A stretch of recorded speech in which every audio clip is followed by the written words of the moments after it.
Alors, qu'est-ce que c'est Git concrètement? Avant qu'on rentre dans le vif du sujet. Git, c'est un outil qui a été développé en 2005 par Linus Torvald. Donc, c'est un outil qui est développé par un développeur, puisque c'est celui qui a créé le noyau Linux, mine de rien. Donc, à la base de Mac et de tout système Linux. Et donc, c'est un outil qui a été développé pour des développeurs. Aujourd'hui, vous pouvez l'utiliser pour à peu près n'importe quoi. Il y en a plein qui l'utilisent pour développer leur thèse. Parce qu'une thèse, c'est un énorme document, et sur DocX, c'est pas toujours la meilleure manière d'approcher, malgré que ça soit la plus commune. Il y en a beaucoup qui vont utiliser Git, comme ça ils vont pouvoir contribuer de manière beaucoup plus professionnelle. C'est aussi un gestionnaire de contrôle distribué. Alors, qu'est-ce que c'est? Un gestionnaire de version, comme on l'a vu, ça donc permet de contrôler plusieurs versions sur des branches et de pouvoir contrôler les versions, revenir en arrière, avancer, merger des différences qu'on aurait fait chacun de notre côté. Et de manière distribuée, ça veut dire qu'on va pouvoir le faire au travers de l'Internet. Chaque personne va pouvoir travailler un peu chez lui, va pouvoir y synchroniser au travers d'outils comme GitHub ou au travers d'autres outils, et va pouvoir donc regrouper tout ça sur des repositories plus officiels.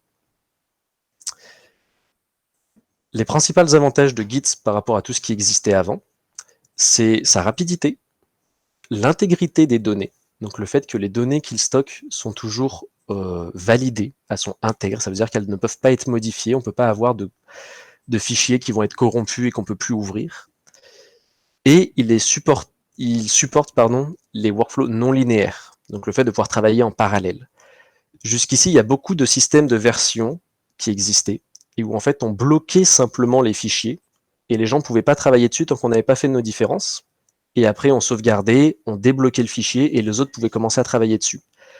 Ça nous obligeait à travailler en ligne, parce que tant que quelqu'un travaillait sur le fichier, on ne pouvait pas ajouter nos différences. Ça permettait au moins d'éviter d'avoir des conflits de différences. Aujourd'hui, avec Git, on peut vraiment travailler de manière parallèle, donc non linéaire, et regrouper tout ça après avec un gestionnaire de conflits qui va essayer de merger les différences ensemble. N'hésitez pas, si vous avez des questions tout au long, n'hésitez pas à me couper, je suis vraiment là pour ça, donc aussi bien par écrit que par oral, faites-vous plaisir. Git, pour un tout petit point plus théorique, a une licence libre. Donc c'est un outil que vous pouvez utiliser sans aucun problème sur votre ordinateur. Il va être disponible sur Linux, il va être disponible sur Mac, il va être disponible sur Windows. Et c'est un outil que vous pouvez analyser le code source, le modifier, vous pouvez le partager, vous pouvez même le revendre. Donc il respecte vos droits individuels. C'est donc une licence en logiciel libre, c'est pas du tout une licence propriétaire. Donc ça aussi c'est un très bon point. Pourquoi utiliser Git versus d'autres systèmes de contrôle plus propriétaires?